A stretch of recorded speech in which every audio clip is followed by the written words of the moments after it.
Thank you for coming to see us on LiveWire. Today's show is very interesting because we're going to be talking about role models for young people. We're going to speak with John Marcotte, who is with an organization called Heroic Girls. It's an organization dedicated to the empowering of girls through advocating their strong role models in alternative media, like comic books. So stay tuned for LiveWire right after this.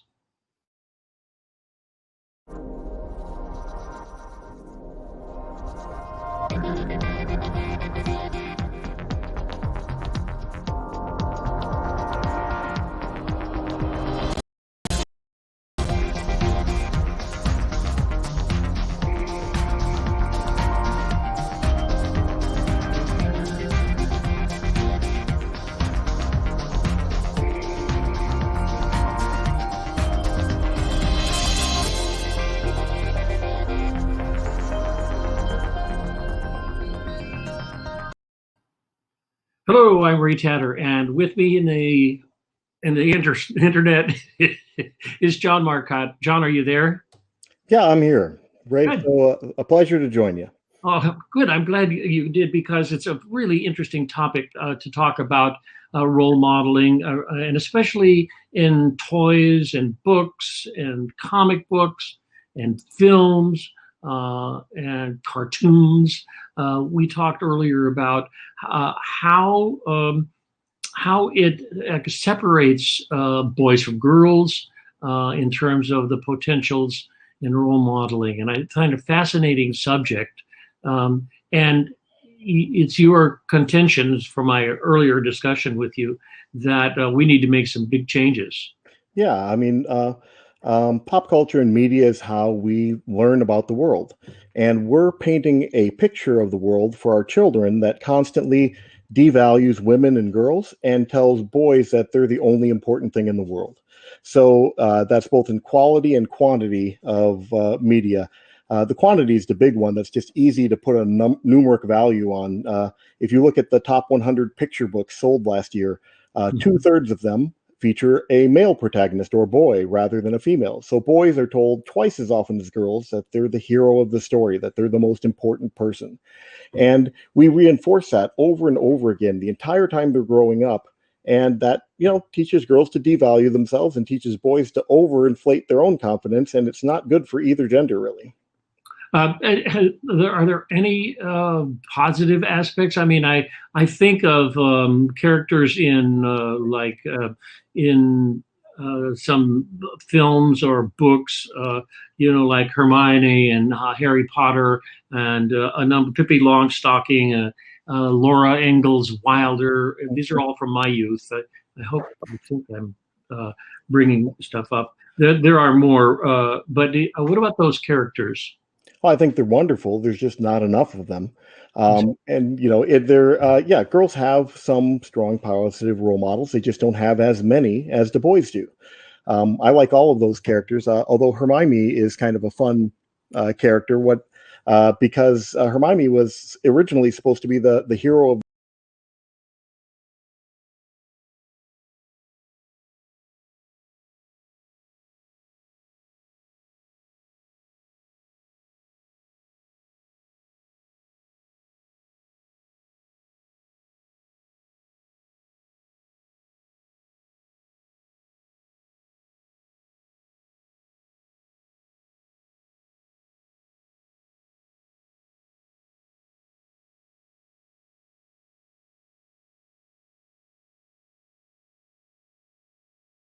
Our organizations like DC Comics or Marvel and all of that, since we started talking about comic books, it's a fascinating thing because all kids read comics.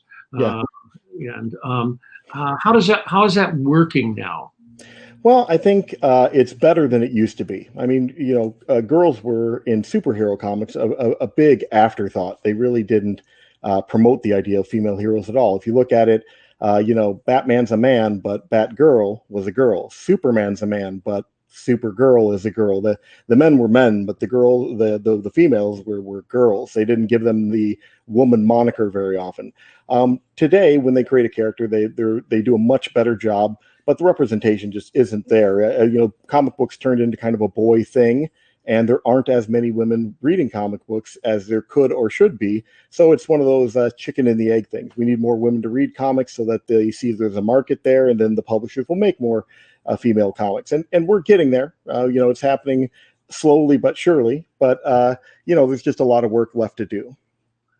So do you think that this transition needs to happen in our society? Well, you said it already. But in that, is it moving? Are there people? I mean, you seem to be one of the few people I have read or heard about that actually is pushing for this kind of change. And I'm sure the editor of DC Comics is going to call me tomorrow. Right. Is it this transition too slow to? I think that the editors and the publishers at the big comic book companies, for instance, are acutely aware that they are leaving, that half the population of the world is female, and they're leaving a big chunk of money on the table if they don't give that half of the population heroes to look up to as well that might encourage them. They want to do that, but comic books have gotten themselves into kind of a bad spot. They used to be available at the Five and Dime or at the grocery store. You could get one while your mom was getting groceries and read it in the aisle if you were quick. But today, all of those venues pretty much went away, and you have to go to a comic book store in order to get comic books. And kids don't just happen to go to a comic book store. I found comics when I went to the grocery store. They used to have them at 7-Eleven. They were everywhere around me. Now you have to already know that you like them. And they've made it such a boys' club that sometimes these comic book shops are not always female friendly. They don't feel like a place where women are welcome all the time. There are some great shops. I don't want to throw all the comic book shops under the bus because there are wonderful shops in town. But so it's a problem, and they also kind of cut off their access to children, which is where you start growing your love of superheroes. But we did turn one corner, which is that now that they're movies and they're huge mainstream entertainment, that's opened people's eyes. When movies like Wonder Woman and Captain Marvel break box office records, that hopefully is going to widen the door and allow more female-led projects to be made in the future. It's I was also reading about recently about women in leadership roles in the film world and how they still lag in terms of that, and then how it affects the purchase of scripts. And so you have ancient movie moguls who still have in their brains these old imagery of what males do and what females do. Yeah. I mean, only 12% of the top 100 grossing movies last year were directed by a woman. Only 40% of the movies had a female lead compared to 60 for the males. And that is an all-time high. In years previous, it's been about 30% and going down to 20%. So I don't know. We don't know yet whether that was a statistical anomaly or whether that is some significant progress that we jumped up that fast, that quickly. But movies are in just as bad a shape as almost anything else in that the studio heads and everyone else has got it in their head that women don't buy movie tickets, that people won't go see a movie if a woman is at the head of a movie. And you would think that after, a couple Wonder Womans and Frozens and all these great movies that have come out with female characters in the lead that have made tons of money, that it would be proven false and that the studios would just say, oh, we can do this now. But it seems like every time we have to prove again that women are capable of selling tickets, of doing these movies. And it gets a little tiring, actually, but hopefully we are slowly but surely making progress. I think getting more females behind the camera, more women behind the camera, I should say, will help. If we get more women directors, if we get more women script writers, more women studio heads, that will help a tremendous amount. That's a different type of representation that's not as visible, but it's maybe even more important than who's on screen. Wow, that's absolutely right. So that and I interviewed, let's say in the past 2 or 3 years on this program, a number of people that actually design their own comics and print them and Mhm. sell them, and you can buy these locally developed comics. Uh, Right. and they were all men. Well, there's some female creators locally too, but the industry still is. It's that whole thing that women, or I should say, girls, are not really told that comic books are for them. There aren't as many comic books to get them interested in the industry, and so it's hard sometimes for them to get started. But there are some fantastic nationally comic book creators that make fantastic characters. Captain Marvel, which was Marvel's first female-led movie. It only took them 20 movies to decide to try one with a woman in the lead. And they said, okay, the talking tree and the raccoon worked. Let's see if a woman will do it too. But Captain Marvel was created by a female author who took an old character and said, what if that old character who's been dead for 20 years, if we let a woman inherit his mantle? She was Ms. Marvel. She used to be kind of a sidekick character. Instead of just keeping her as Ms. Marvel to his Captain Marvel, what if she's the new Captain Marvel? And the comic book world went crazy when that happened. She sold so many comics, inspired so many women and girls. And, there's a pent up demand for this stuff that when you see it over and over again, when you make a Wonder Woman or when you publish a comic book with a female lead, it's like a dam bursting. All these women go, oh, I've been waiting for something like this. And so, we just need to do more of it. Good. And the role modeling also has to do with character aspects of a character. And a hero is generally defined as somebody who is, I don't know, like that's either fictional heroes can have powers, but mental powers, courage, strength, the ability to be themselves. Yeah. These things.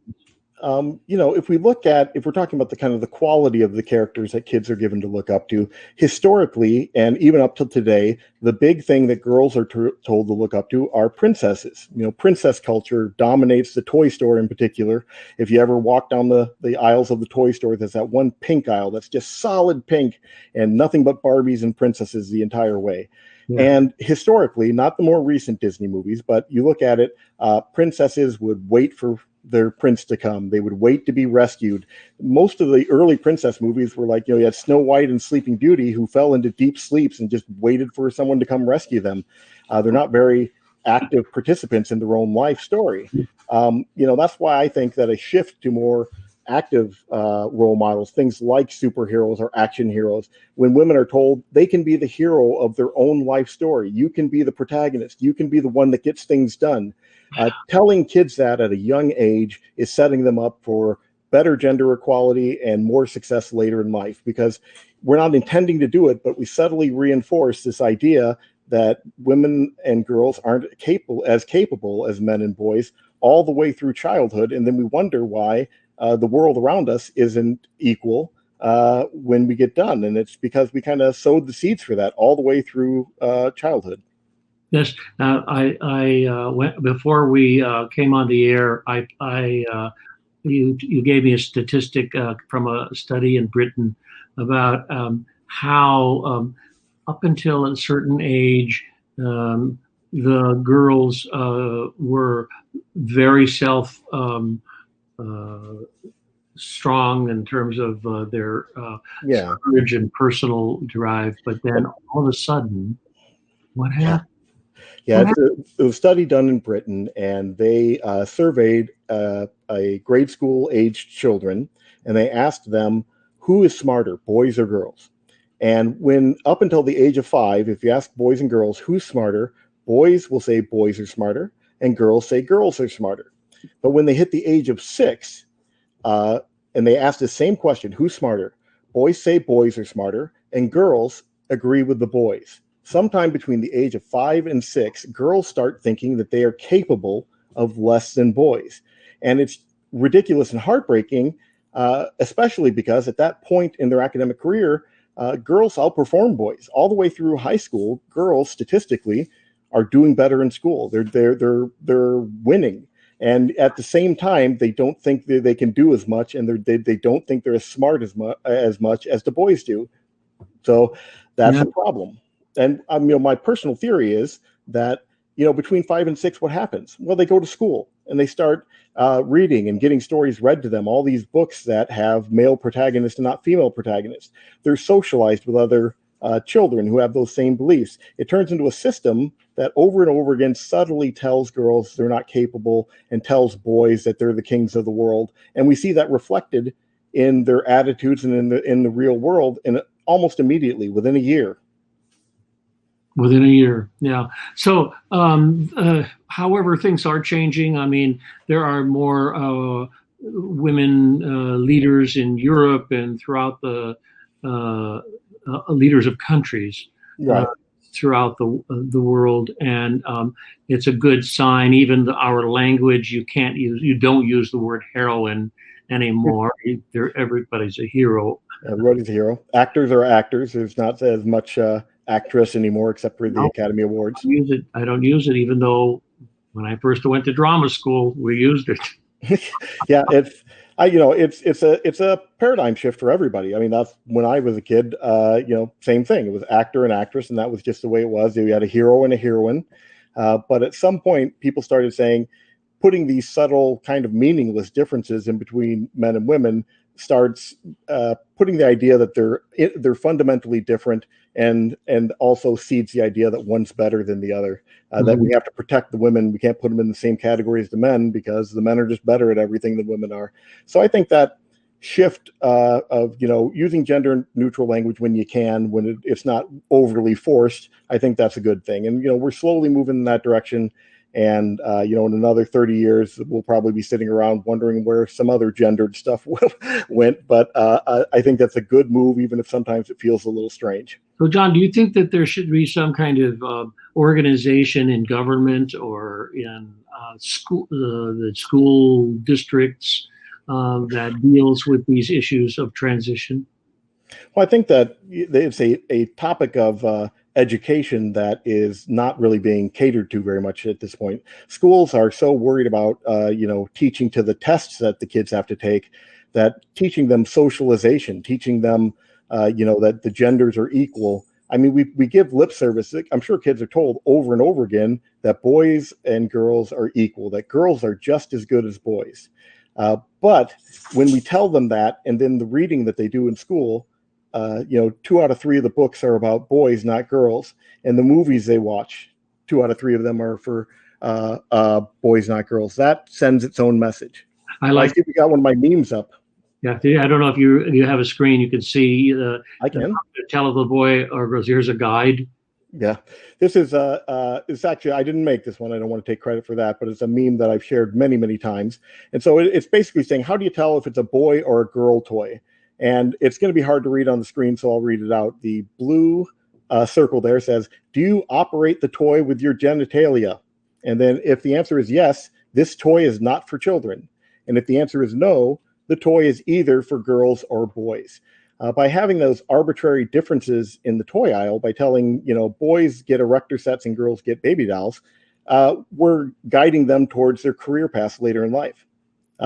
This is I always like this quote: "You don't need a Y chromosome to be a superhero. You just need balls." That's from the writer Cassandra Cain, who wrote a miniseries called Mockingbird, which is about a sidekick to the hero Hawkeye. And when you take one of these side characters and you give them the love and intention that you give the male heroes, all of a sudden they can just pop. And this was a wonderful series. She's such a fun character. Yeah, yeah, that's really good. And what's this? Oh, this is a historical one. We don't always have to talk about fiction. The most successful pirate ever in the entire world was Qing Shi, who was a former prostitute in China who inherited her husband's one pirate ship, and she blew it up into a fleet of 1,500 to 1,800 ships with 80,000 sailors. She had a bigger navy than almost any country in the region. She was enormously powerful and influential. And because she was in the East rather than the West, we don't even know about her. But I mean, forget Blackbeard or something like this. She had enough men at her disposal. She probably could have conquered half the countries in Europe if she had gotten a mind to do it. That's for sure. Oh, this one was just kind of for fun. when the lockdown first happened, and it was very kind of uncertain what was going on and when we would be able to go back, or if we'd be able to go back. This is a picture of Imperator Furiosa from Mad Max, a post-apocalyptic dystopian future. So, when that happened and we were all sitting around at home wondering what was going on, I just put out a thing. So, hey, can we start dressing like this now? Or is there some sort of waiting period before, the end of the world takes us over and we can all start dressing like we're protagonists in a post-apocalyptic dystopian future? And this is a pretty generic one. It's one of my favorite sayings. It doesn't seem to have an author that anybody can locate, but it's when you're accustomed to privilege, equality feels like oppression, because we see this over and over again. When we move to equality between genders, there is a subsection of men that will say it's unfair. You're giving girls too many unfair advantages. We see the same thing with racial disparities. Yes. There are lots of people that think that black people get too many advantages in society, and I wish I was black and things like that. I think that if they had that experience, they may not be so cavalier with that kind of talking. But this was it was just a line that I came up with, and I was doing some work for Women You Should Know. It's a feminist website in New York. And I told them this. I said, I want to do something with it. And they turned this into a meme. It's, don't allow men who hate women to define feminism as women who hate men. And what I meant by that was, we have these, there's a big group of men that just have a horrible reaction to the word feminist. They say, oh, they're feminazis, they're female supremacists. And, feminism has a definition in the dictionary. It believes in the equality of the genders. That's it. And they always want to redefine that word, because then they can discredit all feminists everywhere. They want to say feminists are crazy and want to discredit men. They think men are evil. They hate all men. And none of that is part of the definition of feminism. And they'll find the extreme examples and try to paint the entire movement with that brush, because then they can ignore the basic principle of feminism, which is equality. They don't want to have to deal with equality. Yeah. There's a couple of my kids, when they were little, they used to love to cosplay, which is, dressing up like superheroes. We made those costumes. In the middle there is my daughter Stella as Supergirl. And up to her left is my daughter Anya, who is playing Poison Ivy. We cosplayed as the DC Superhero Girls doll line. They had just come out. It was the first dolls ever made of superheroes, and again, broke sales records. We were hipster pixies and hipster princesses. That's hipster Tinkerbell and hipster Ariel from The Little Mermaid. Ariel saying, I comb my hair with a dingle hopper. Never mind, you probably never heard of it. And Tinkerbell saying, I was a pixie before there was a band. This was kind of a meme that went around on the internet. There's a picture of The Little Mermaid. Someone put glasses on her, and we were to play on that. This was a panel I ran at Comic-Con International last year. Back when we could go to things like Comic-Con.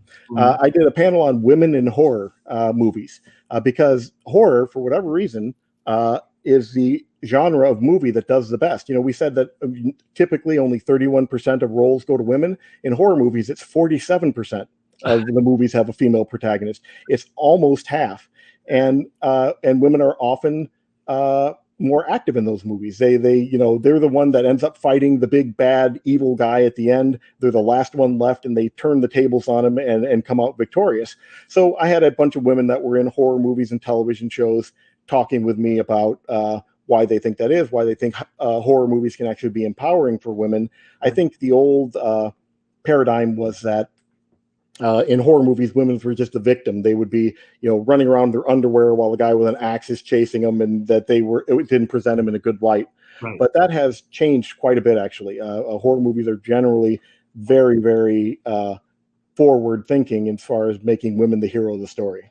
That's good. And then a lot of characters are female characters in the comics are either social justice warriors, or women who deal with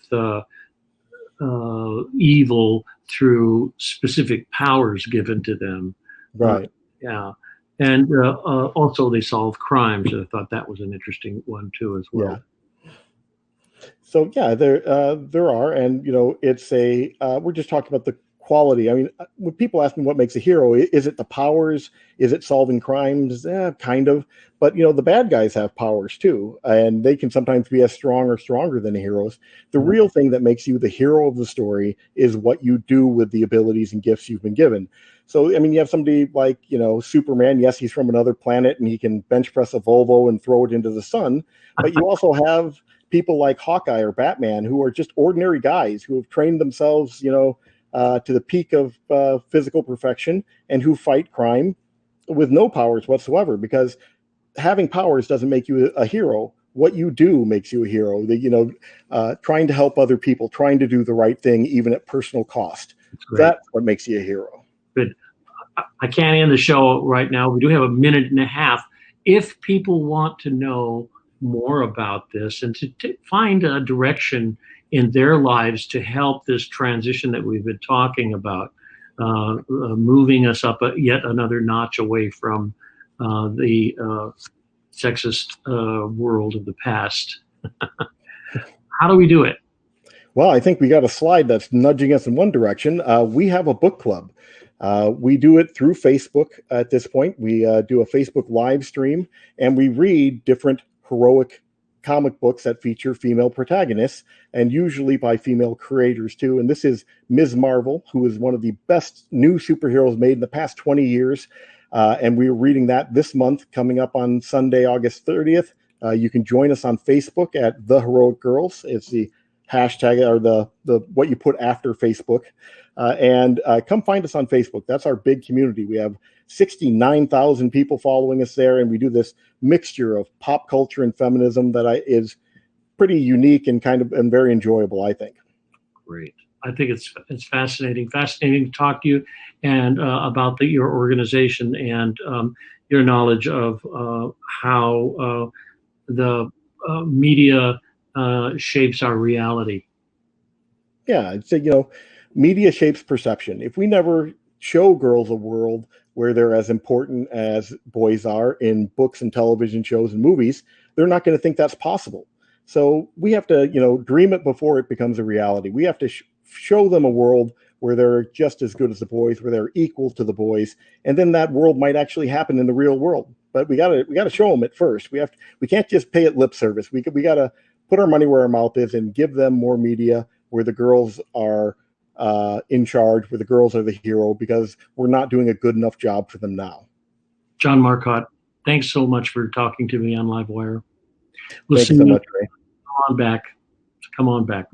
That's all we have, unfortunately. We'll be back with LiveWire next week. Right. So stay tuned for LiveWire, and we'll see you on the flip side, as they say, in Platterland.